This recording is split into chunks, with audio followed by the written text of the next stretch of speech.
இங்கிலாந்து பிரதமராக ரிஷி சுனக் தேர்ந்தெடுக்கப்பட்ட உடனேயே அவர் பண்ண முதல் வேலை என்னன்னா பத்திரிகையாளர் சந்திச்சாரு. கேட்ட எல்லா கேள்வியும் பதிலாம் சொல்லிட்டு போனாரு. இங்கிலாந்து மக்கள் அந்த கொடுப்பனை இருக்கு, நமக்கு அந்த கொடுப்பனை இருக்கா? இல்ல. 2014 இருந்து இது வரைக்கும் மனுஷன் பத்திரிகையாளர் இருக்க சைடு கூட தலை வச்சு கூட படுக்க மாட்டேங்கிறார் பிரதமர் மோடி. ஒரு தடவை தெரியாம மைக்கெல்லாம் நீட்டிட்டாங்க. அப்போ ஓமை காட் அப்படின்னு சொல்லிட்டு பதறி அந்த சைடு போயிட்டாரு. அது இந்தியால கிடையாது, வெளிநாடுகள்ல அங்க பத்திரிகை சுதந்திரம் இருக்குங்கிறனால அந்த பிரசிடென்ட் பிரைம் மினிஸ்டர் வர இடங்கள்ல கேட்பாங்க, அங்க நின்று இருக்காங்க. இங்க யாரா நம்மளே விட்டது இங்க அப்படின்னு சொல்லிட்டு போயிட்டான்னு சொல்லிட்டு கிளம்பி போயிட்டாரு.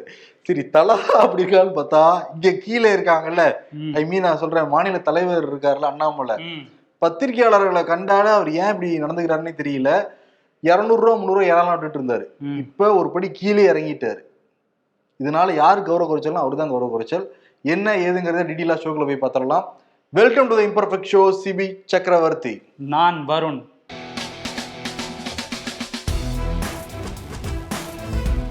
புதிய மோட்டார் வாகன சட்டம் அமலுக்கு வந்திருக்கு. ஹெல்மெட் போடாம போனாங்கன்னா முன்னாடி 100 ரூபாயில இருந்து 300 ரூபா வரைக்கும் தான் ஃபைனு. இனிமேல் 1000 ரூபா. சீட் பெல்ட் போடலைன்னா 1000 ரூபா. போதையில வண்டி ஓட்டினாலும் சரி, பின்னாடி உட்கார்ந்து இருந்தீங்கனாலும் சரி, போதை ஆசாமி கூட அதுக்கு 10,000 ஃபைன்லாம் சொல்லிடுறாங்கல்ல. இதெல்லாம் நமக்கு மட்டும் தான் பொருந்தும் போல இருக்கு. ஆட்சி அதிகாரத்துல இருக்கலாம் பொருந்தாது போல இருக்கு. அமைச்சர் நாசர் பால்வளத்துறை அமைச்சரா இருக்காரு.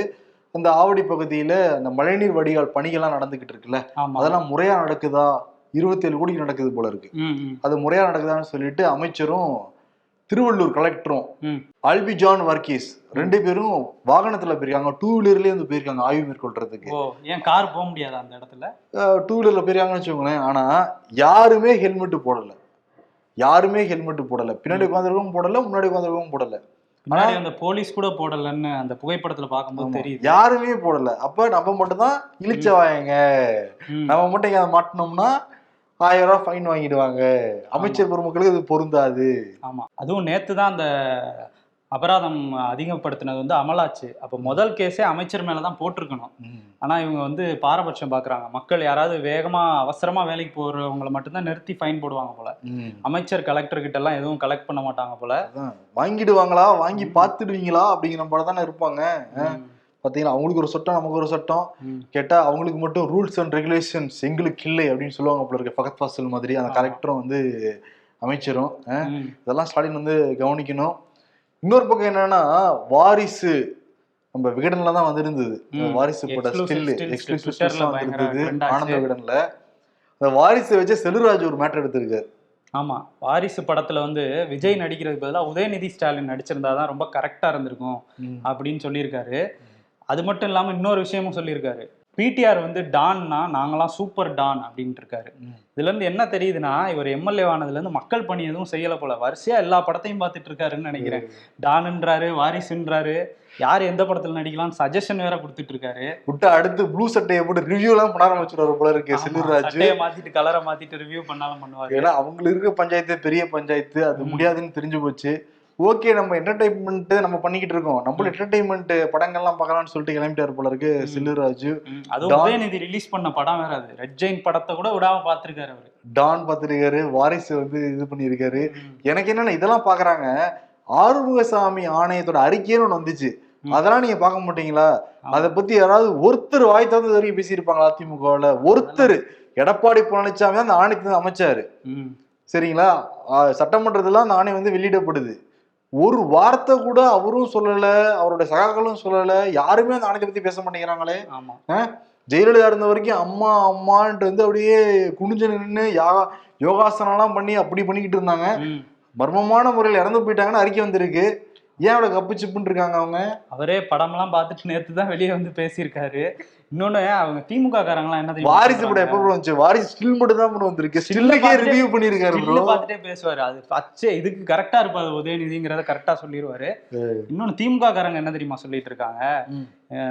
ராக்கெட்ரின்னு ஒரு படம் வந்துச்சுல்ல, மாதவன் நடிச்சு, அதுல வில்லேஜ் விஞ்ஞானியான செல்லூர் ராஜு நடிச்சிருந்தா சரியா இருக்கும்னு அவங்க ஒரு பக்கம் கிளம்பியிருக்காங்க. கிளம்புங்க. முதல்ல அரசியல் யாரும் பார்க்க வேணாம், மக்கள் பணிகள் செய்ய வேணாம், படம் பார்த்து ரிவ்யூ பண்ண கிளம்பிட்டாங்க அரசியல்வாதிகள். அதான் நடக்குது இல்ல. இன்னொருத்தர் பாத்தீங்களா, அண்ணாமலை தமிழை காக்க போறோம்னு சொல்லிட்டு போராட்டம் பண்ணிருக்காங்க. இதெல்லாம் என்ன வித்தியாசமா போராட்டம் பண்ணிட்டு இருக்காரு. அதுல இது ஒண்ணு போல குரூப்ல டூப்னு தொக்கா தெரியுது. வாங்க வாங்க வாங்க வாங்க, நீங்க தான் ஹிந்தி திணிக்கிறது.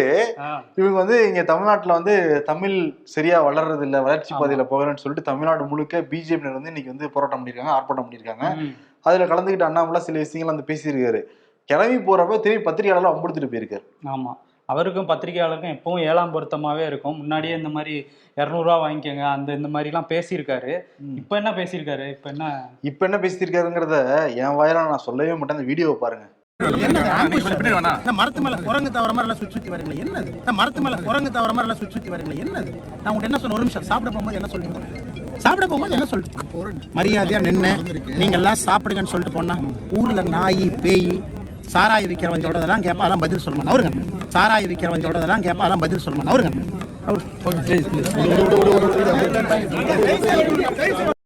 பத்திரிகையாளர்கள் சந்திப்புல பத்திரிகையாளர்கள் கேள்வி வைப்பாங்க, தலைவர்கள் பதில் சொல்லுவாங்க. அது இயல்பான ஒரு விஷயம் தான். தமிழிசை சவுந்தரராஜன் கவர்னர் ஆனதுக்கு பிறகு இப்ப கூட பத்திரிகை சந்திச்சு எல்லா ஃபங்க்ஷனும் கூப்பிட்டு வர இருக்காங்க தமிழிசை சவுந்தரராஜன்.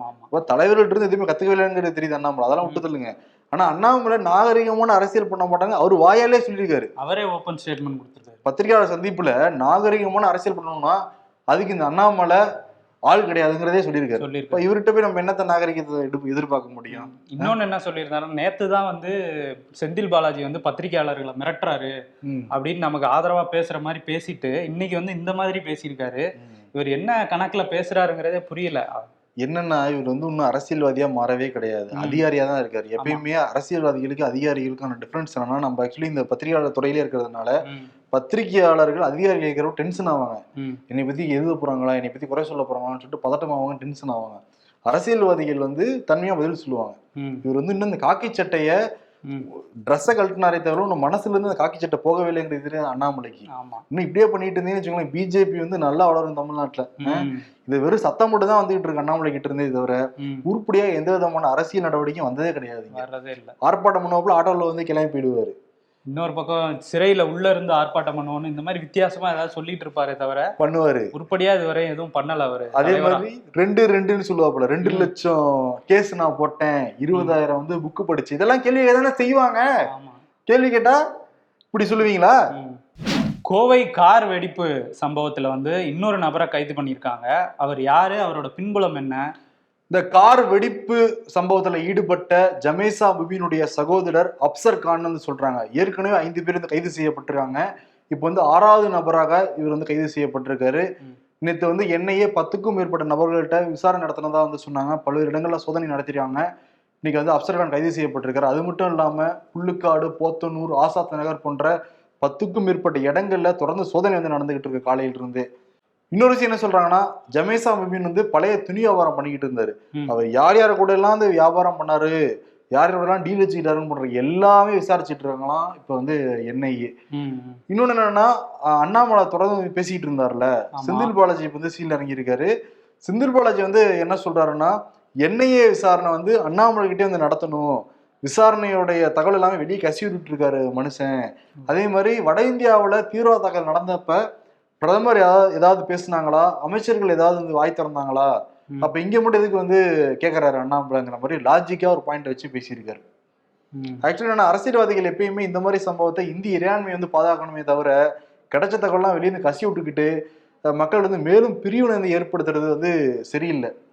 அவங்களே வந்து உணரணும். ஆமா, காங்கிரஸ் தலைவரா மல்லிகார்ஜுன கார்கே வந்து நேற்று பதவி ஏற்றுக்கிட்டாரு. அவர் ஒரு 47 ஆட்கள் கொண்ட ஒரு வழிகாட்டுதல் குழு வந்து அமைச்சிருக்காரு. அந்த குழுவுல வந்து சசி தரூருக்கு இடம் இல்லையாமே. ஆமா, சசி தரூருக்கு இடம் இல்ல. என்னன்னா நிறைய குழுக்கள் வந்து கலைக்கப்பட்டிருக்கு. எப்பயுமே புது தலைவர் தேர்ந்தெடுத்தாங்கன்னா அவர் நியமனம் பண்ணுவாங்கன்னு சொல்லிட்டு நிறைய குழுக்கள் வந்து கலைப்பாங்க. அந்த பொதுச் செயலாளர்கள், அதே மாதிரி இந்த வழிகாட்டு உறுப்பினர்கள் சொல்லிட்டு கூண்டோட நிறைய பேர் ராஜினாமா பண்ணிருக்காங்க. ராஜினாமா பண்ணா இவர் தான் அந்த நியமிப்பாரு. 47 பேர் இல்ல, என்னை எதிர்த்தாணி போட்டிட்ட கெட் அவுட் அப்படிங்கிற மாதிரி சசி தரூருக்கு இடமே கொடுக்கவே இல்லை. இப்ப இதே வந்து ஒரு புகைச்சல் வந்து கிளப்பி காங்கிரஸ்குள்ளார. ஆமா, பிஜேபி கூட வந்து அவ்வளவுதான் உங்களை இனிமே தனிமைப்படுத்திடுவாங்கிற மாதிரி பிஜேபில இருந்து சில பேர் சொல்லிட்டு இருக்காங்க. அவர் உசுபேத்திடுறாங்க. ஆனா வந்து சசி தரூர் என்ன சொல்லியிருக்காரு, நான் கார்கேஜியோட சேர்ந்து வேலை செய்வேன் அப்படின்னு சொல்லியிருக்காரு. கட்சி விட்டு தான் பேசுறாரு. பட் கார்கே மனசுல வேற ஏதாவது பதவி வச்சிருக்காராங்கிறது பாக்கணும். தெரியல. ஆக்சுவலி காரிய கமிட்டி அதெல்லாம் வந்து இன்னும் இனிமே தான் அமைக்க போறதா சொல்றாங்க. காரியம் பண்ணாம இருக்கணும் அதுக்குள்ளார கமிட்டி, எந்த கமிட்டியுமே. ஆமா. ஓகே. ஆனா இன்னொன்னு என்னன்னா, மம்தா பானர்ஜி நவம்பர் 3ஆம் தேதி தமிழ்நாடு வந்து வரப்போறாங்கன்னா, ஏன்னா 2 மாநிலத்துக்கு ஆளுநரா இருக்காங்கல்ல, மணிப்பூருக்கும் சரி வெஸ்ட் பெங்காலுக்கும் சரி இலகணேசன் அவருடைய சகோதரருடைய பிறந்தநாள் விழாவுக்கு கூப்பிட்டுருக்காராம் மம்தா பானர்ஜிய.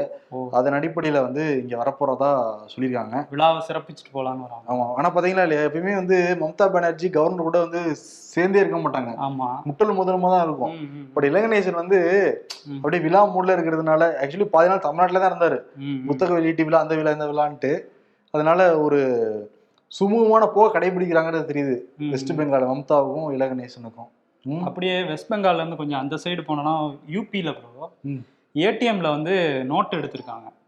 அப்போ வந்து அவங்களுக்கு 200 ரூபா நோட்டு ஒன்று வந்திருக்கு. அதுல காந்தி படம் இருக்கு, எல்லாம் இருக்கு. ஆனா அது கள்ள நோட்டு அப்படின்னு சொல்லி கண்டுபிடிச்சிருக்காங்க. எப்படின்னா சில்ட்ரன்ஸ் பேங்க் ஆஃப் இந்தியா அப்படின்னு மேல போட்டிருக்காங்க. இந்த சைடு வந்து ஃபுல் ஆஃப் ஃபன்னு எழுதி வச்சிருக்காங்க. பிராங்க் பண்ணியிருக்காங்க போல யாரோ. யாரோ பணம் எடுத்தவங்களை வந்து பிராங்க் பண்ணிருக்காங்கன்னு நினைக்கிறேன். Okay okay. நான் பயந்துட்டேன், நான் உண்மையிலே பிராங்க் பண்ணிட்டாங்களான்ட்டு. ஆக்சுவலி என்னன்னா, உண்மையாலுமே ஏடிஎம் மிஷின்ல 200 நோட்டு கலர் நோட்டு வந்திருக்கு. முன்னாடி எல்லாம் அந்த பெட்டிக்கிட்ட எல்லாம் கலர் நோட்டு மாத்திக்கிட்டு இருந்தாங்க. இப்போ ஏடிஎம் மிஷினை வச்சு இதான் டிஜிட்டல் இந்தியாவா, ஃபுல்லா ஃபன்னு வேற, நம்மள வச்சுதான் ஃபன் பண்ணிட்டு இருக்காங்க. ஃபன் பண்றோங்கிறாங்க ஊபி அரசியல்வாதிகள் மக்களை வச்சு. அந்த ரூபா நோட்டை பத்தி பேசும்போது நேத்து ஒரு வெடியை கொளுத்தி போட்டார்ல, லட்சுமி வெடியை. நம்ம கெஜ்ரிவால் லட்சுமி படத்தையும் விநாயகர் படத்தையும் வந்து இதுல சேர்க்கணும் அப்படின்னு சொல்லி சேர்க்கணும்னாங்க. அதுக்கு லாஜிக் ஒரு கேள்வி கேக்குறாங்க. லக்ஷ்மி விலாஸ் பேங்க்னு ஒரு பேங்க் இருந்துச்சு, அந்த பேங்கோடைய லோகோவே லட்சுமியோடைய படம் தான். அந்த பேங்கே திவால் ஆயிடுச்சு, லட்சுமி காப்பாத்தினு சொல்லிட்டு நெட்டிசன்ஸ் வந்து அரவிந்த் கெஜ்ரிவால்ட்ட கேள்வி எழுப்பிக்கிட்டு இருக்காங்க. ஓ அப்படியா? இப்ப இன்னொருத்தர் கிளம்பி இருக்காரு. மத்திய அமைச்சர் நாராயணன் ராணே இருக்காருல்ல, அவரோட பையனும் மகாராஷ்டிரா எம்எல்ஏவுமான நிதேஷ் ராணா அப்படிங்கிறவர் வந்து ட்விட்டர்ல 200 ரூபா நோட்டு ஒன்று போட்டிருக்காரு. இவராவது காந்தி படத்தை பக்கத்துல விநாயகர் வைங்கன்னு சொன்னாரு. அவர் காந்தியை தூக்கிட்டாரு. வேணாம், மராட்டிய மன்னர் சிவாஜியை வைங்க, அதுதான் சரியா இருக்கும், திஸ் இஸ் பெர்ஃபெக்ட் அப்படின்னு சொல்லி அவர் ஒரு இதை கிளப்பியிருக்காரு. இன்னும் எத்தனை பேர் யார் யார் படத்தை போட்டு கிளம்ப போறாங்கன்னு தெரியல. முதல்ல அவ்வளவுதான், காந்தி ரூபா நோட்டை தான் பாத்துக்கிட்டு இருக்காங்க. அதுலயும் இந்த மறக்க போறாங்கிறது தெரியும்.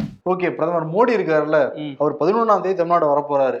திண்டுக்கல் வந்து காந்தி கிராம பல்கலைக்கழகத்துல நடக்கிற அந்த பட்டாணிப்பு விழாவில் வந்து கலந்துக்க போறாராம் நவம்பர் 11ஆம் தேதி. ஆனா இந்த டைம் கோ பேக் மண்டியெல்லாம் போட மாட்டாங்க டிஎம்கே விட. போன தடவையே போடல. ஆமா, உத்தரவே போட்டிருக்காங்கல்ல. அதெல்லாம் செட்டா போய் வருமோ, அதெல்லாம் எதிர்கட்சியா இருந்தப்ப பண்ணது, ஆளுங்கட்சியா இருந்தப்ப எதுவும் பண்ணக்கூடாது. எருமை மாடு எவ்வளவு விலை இருக்கும் தெரியலையே ப்ரோ. கையில துண்டு போட்டு பாப்போமா? அதுக்கே என்னை மேலே கீழே பாக்குறேன். உங்களை பாக்கல, கையில துண்டு போட மாதிரியா இருக்கேன் நானு. நான் சொல்லவே இல்லையே. இல்ல, துண்டு போடுறதுக்கு தான் இப்படி பாப்பாங்களா அவங்க ஊர்ல, எனக்கு தெரியல. சரி, தெலுங்கானாவில வந்து ஒரு எருமை மாடு 34 கோடியாம். 34 கோடி? அப்படி என்ன இருக்கு அந்த எருமை மாட்டுல? மது யாதவ்ங்கிற ஒருத்தர் வந்து அந்த யாதவ் சமூகத்தினர் வந்து தீபாவளிக்கு அடுத்த நாள் சதர் விழான்னு ஒரு விழா வந்து கொண்டாடுவாங்களாம். தெலுங்கானால ஹைதராபாத்ல ரொம்ப சிறப்பாக கொண்டாடிருக்காங்க. அதெல்லாம் 34 கோடிக்கான கருடன்கிற எருமையை வந்து அறிமுகப்படுத்தியிருக்காரு அவர். இந்த மாதிரி 10 எருமைகள் வந்து வளர்த்திக்கிட்டு இருக்காராம் அவரு. 34 கோடி இந்த ரூபாய் ஹரியானால தான் வாங்கியிருக்காரு அவரு. அந்த எருமையை பாக்குறதுக்கே நிறைய பேர் வந்து வந்திருக்காங்க அந்த விழாவில். நீங்க சொல்லும் போது இன்னொரு விஷயம் ஞாபகம் வருது. அதே ஹைதராபாத்ல ஹரியானால இருந்து வந்த 3 பேரை கைது பண்ணிருக்காங்க. நீங்க 34 கோடி ரூபான்னு நீங்க அது எந்த எருமைகள்? எருமை இல்ல, எம்எல்ஏ. வாபஸ் வாங்கிக்கிறேன், விளையாட்டுக்கு தான் கேட்டேன். இல்ல, 34 கோடிக்கு எருமை வாங்கியிருந்தாங்கல்ல, அது மாதிரி 50 கோடிக்கு எம்எல்ஏ வாங்கிட்டு போலாம் அப்படின்னு ஹரியானால இருந்து 3 பேர் கிளம்பி வந்திருக்காங்க. மொத்தத்துல தெலுங்கானாவுல ஹைதராபாத்ல முக்கியமா எருமை பேரை தான் நடந்துகிட்டு இருக்கு. ஆமா, குதிரை பேரம், அதை நம்ம எருமை பேரன்னு சொல்லலாம். என்ன பண்ணிருக்காங்க, 3 பேர் வந்திருக்காங்க ஹரியானால இருந்து. வந்து 4 எம்எல்ஏக்கள், அதாவது தெலுங்கானா ராஷ்டிரிய சமிதி கட்சியை சேர்ந்த 4 எம்எல்ஏக்களை ஒரு பண்ண வீட்டுக்கு வர சொல்லியிருக்காங்க. வர சொல்லிட்டு அந்த 3 பேருக்கு 3 எம்எல்ஏக்களுக்கு 50 கோடி தரோம், 3 பேரை கூட்டிட்டு வந்தீங்க பாருங்க, அதுக்காக உங்களுக்கு 100 கோடி தரோம்னு 4வது எம்எல்ஏட்ட சொல்லியிருக்காங்க. நல்ல பிசினஸா இருக்கே. இது வந்து சொல்லிட்டு என்ன பண்ணிருக்காங்க, இவங்க எம்எல்ஏஸ் என்ன பண்ணிட்டாங்க, பேசிக்கிட்டு இருக்கும் போதே சைட்ல போய் போலீஸுக்கு கால் பண்ணிட்டு வந்துட்டாங்க. டக்குன்னு போலீஸ் அந்த இடத்துக்கு வந்துட்டாங்க. வந்து 3 பேரையும் அரெஸ்ட் பண்ணிட்டாங்க. அந்த 3 பேர் ஹரியானால இருந்து வந்தவங்க என்ன சொல்லியிருக்காங்க, நாங்க காசு தரோம், நீங்க பிஜேபியில சேர்ந்துருங்க அப்படின்னு சொல்லியிருக்காங்க. இப்ப அந்த ஹைதராபாத் போலீஸ் வந்து இதுல வழக்கு பதிஞ்சு விசாரணை செஞ்சுக்கிட்டு இருக்காங்க. இதுக்கு இடையில என்ன ஆயிடுச்சு, பாஜகவை சேர்ந்தவங்க வந்து இது வந்து சந்திரசேகர் ராவே வந்து ஆள் செட் பண்ணி இந்த மாதிரிலாம் பண்ணிட்டு இருக்காரு அப்படின்னு சொல்லியிருக்காங்க. ஆனா இவங்க கட்சிக்காரங்க என்னன்னா இது ஆபரேஷன் லோட்டஸ், டெல்லியில பண்ண மாதிரியே இங்கேயும் பேரம் பேசுறாங்க அப்படின்னு சொல்லிட்டு இருக்காங்க. வாய்ப்பு இருக்கா இல்லையா? சந்திரசேகர் ராவ் தொடர்ந்து வந்து பிஜேபி தான் பேசிக்கிட்டு இருக்காரு.